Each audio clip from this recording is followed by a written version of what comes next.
Those are all awesome, highlighting how you separated perspectives, reframed how you looked at things, used that analytical side, but then how did you take care of that mental health and the flip side as you went through the decision and then started the treatment, and who did you get support from, with that? Maybe Lori can start again. Sure. I had my husband who put up with an awful lot of crying, awful lot of anxiety. My friends, my sisters, my sons, my doctors were incredible sources of support.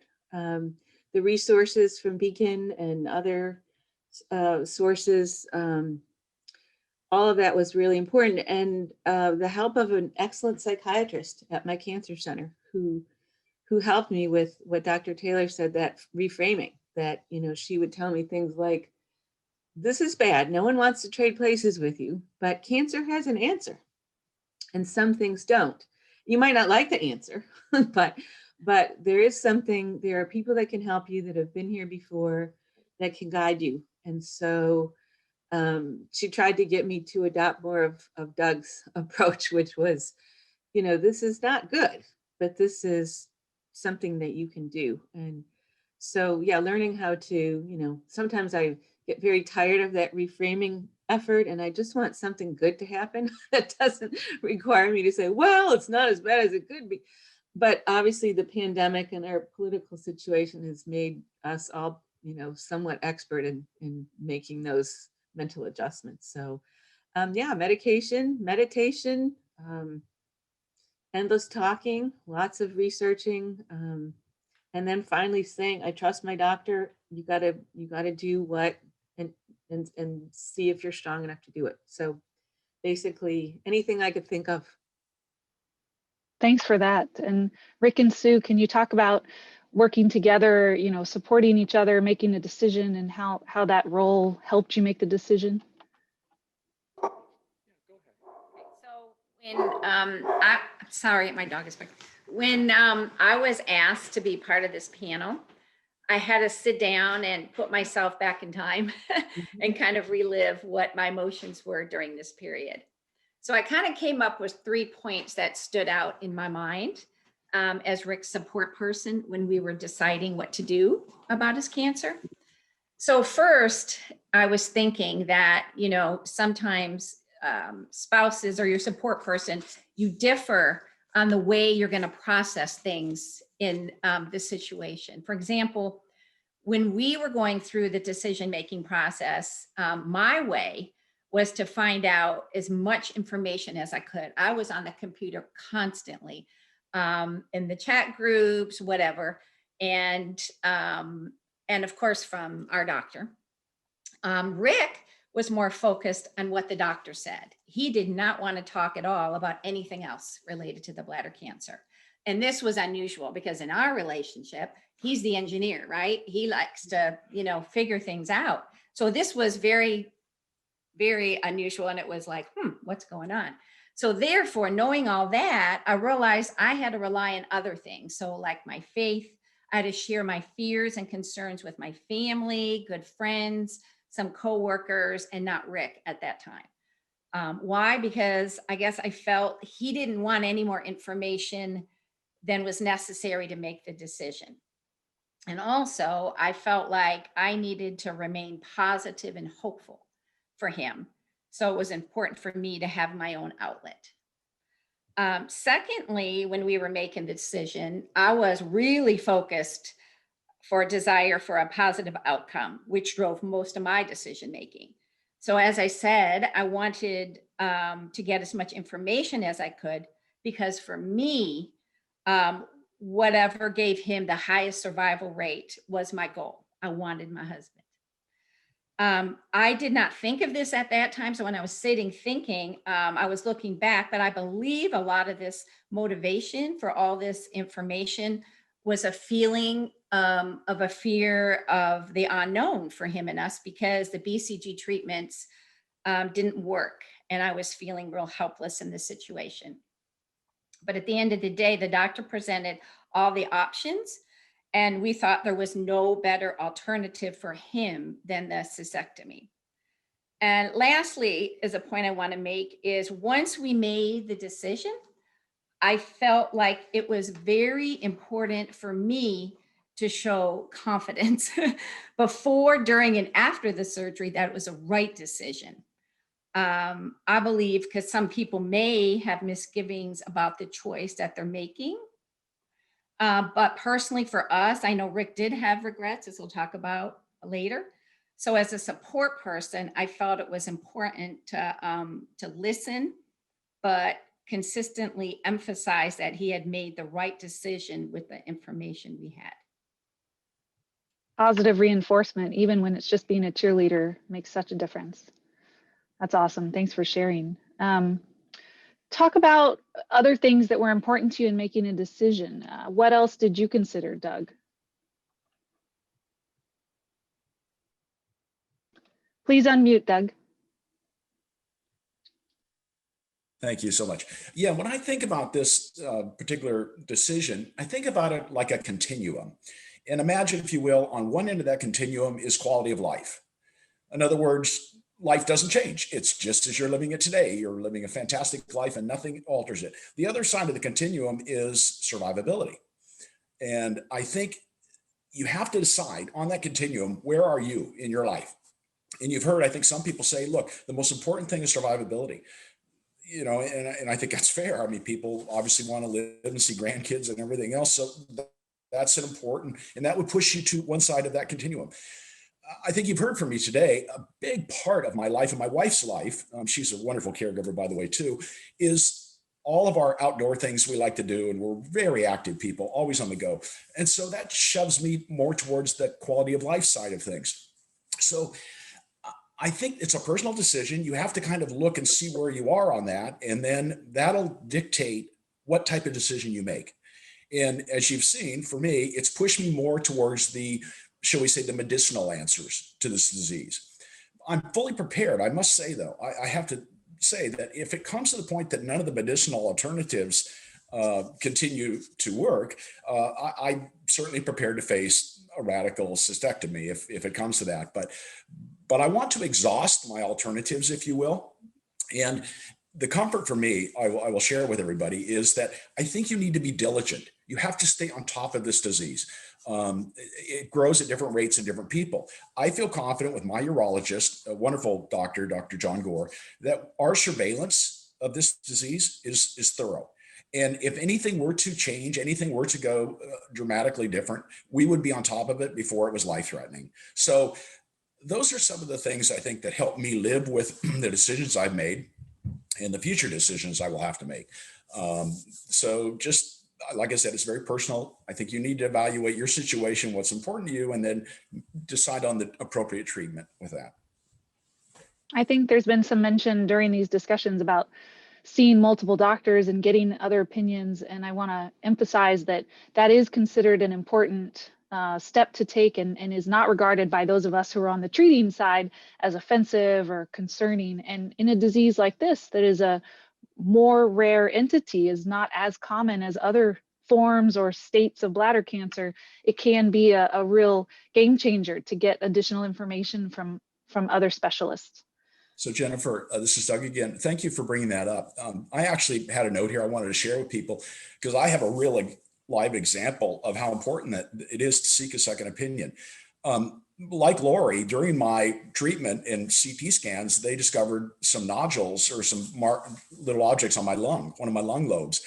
And so, you know, the first concern was, could this be the cancer having spread to my lungs? So I went to one thoracic surgeon and he looked at it and he said, no, my opinion is we got to go in and cut away that part of the lung and make sure there's no cancer there. Well, I just told everybody that I'm a marathoner. Anybody talking about removing any of my lung is a big concern to me. So I was fairly panicked by that recommendation. I did seek out a second opinion. I went to another thoracic surgeon and he recommended no surgery. Let's do a needle biopsy. The end of the story is there was no cancer. This was some scar tissue, maybe from years ago, that either a pneumonia or something that had left a little bit of tissue damage in my lung. nothing to worry about. And so I think that illustrates the importance of definitely getting a second or third opinion. Thank you. Thank you so much for that. So as we turn to the point today, you have started treatment, been on treatment, continuing monitoring.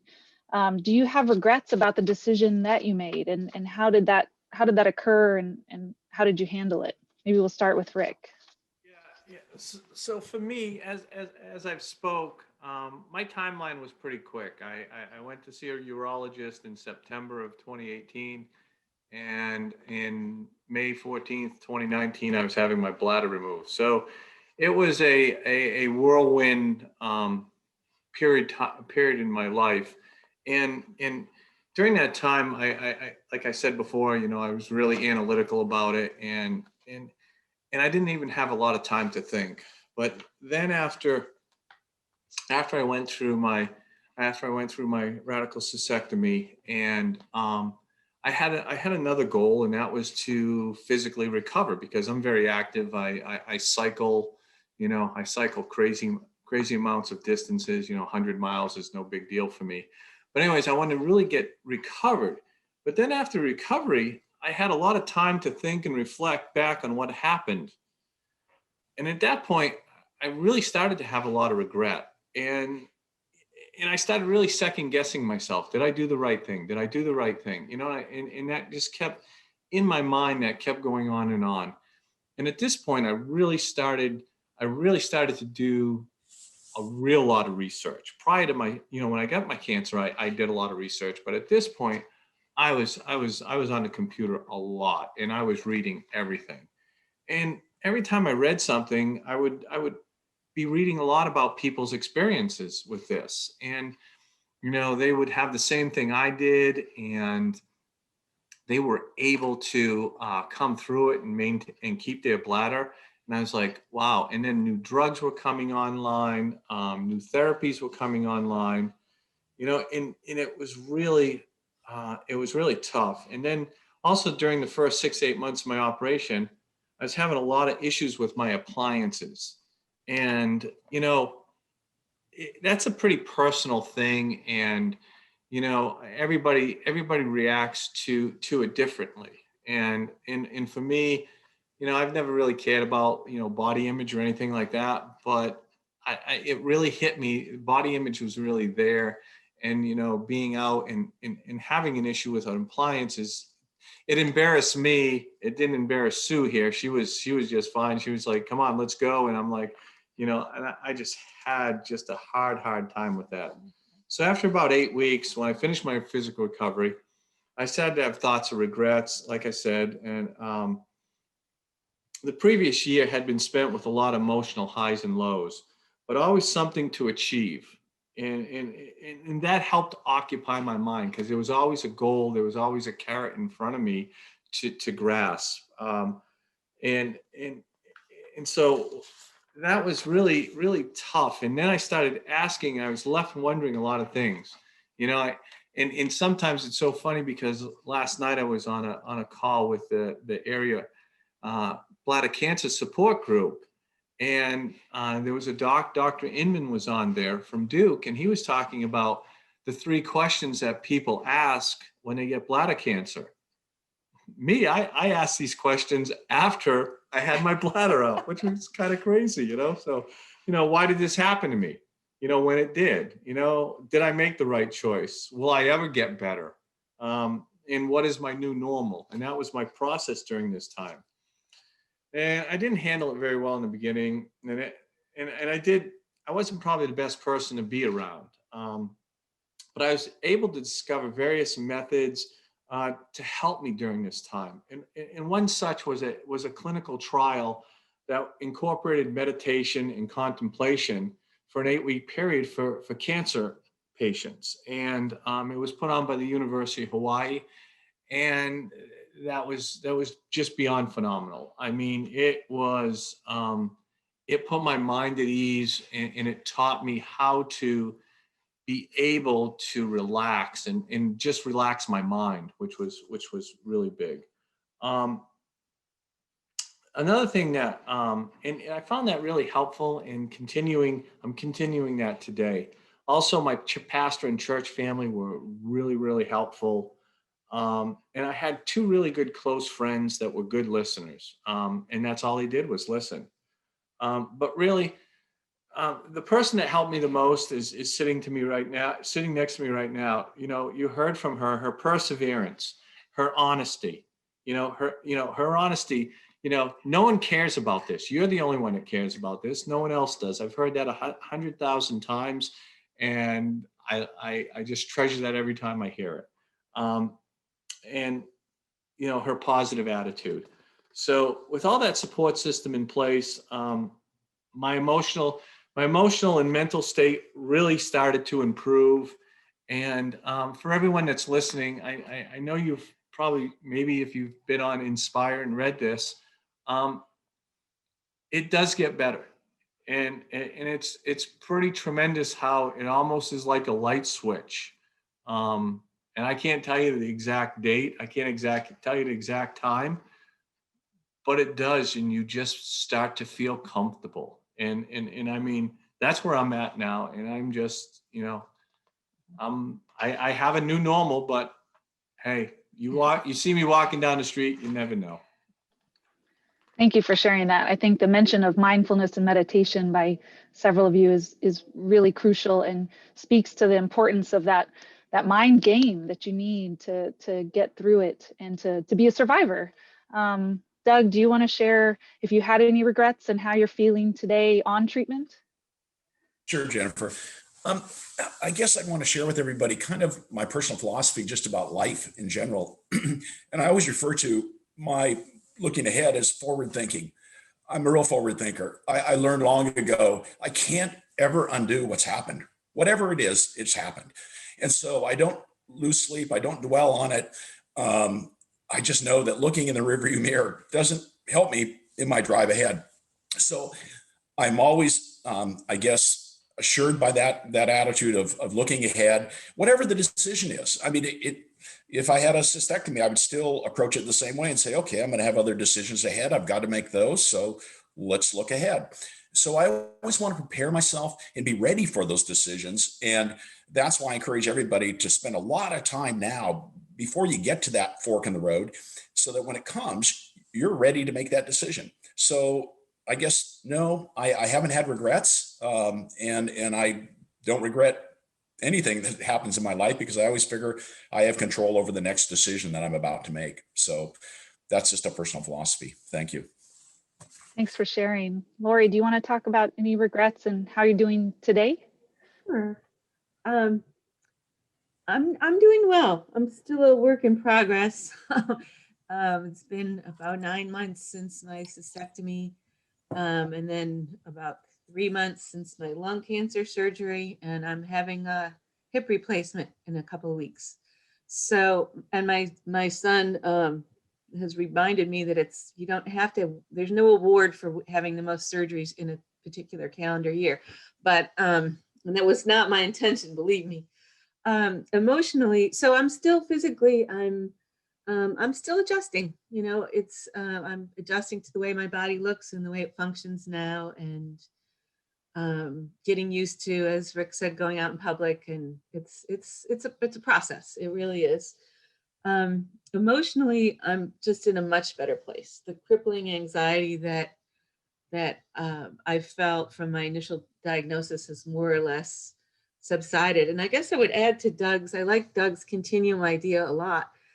I would add a third dimension to that, and that would be emotional distress. And if you can deal with the surveillance of cystectomies, I just really couldn't do it. And that had to be a factor in my decision.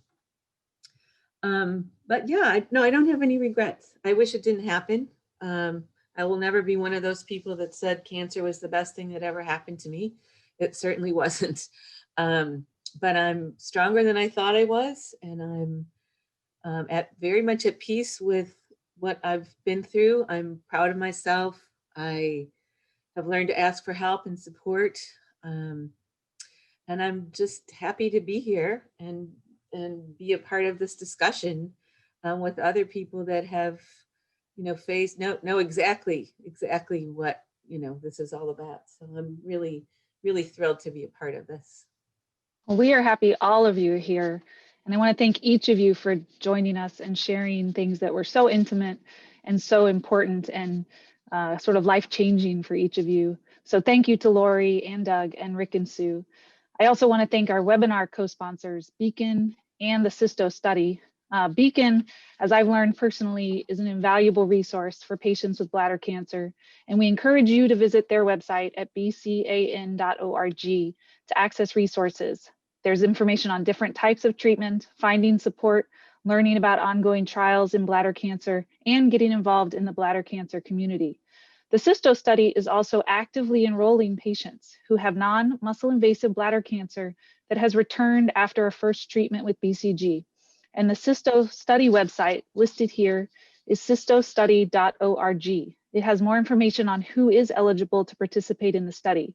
At this time, patients need to be receiving care from an active study site to enroll in the study, but the group is working on a way for people who are not near a site to enroll on their own. And if you are interested in learning about participating when we have that process finalized, or to see if you are near an active site, please contact the team at cysto.uw.edu.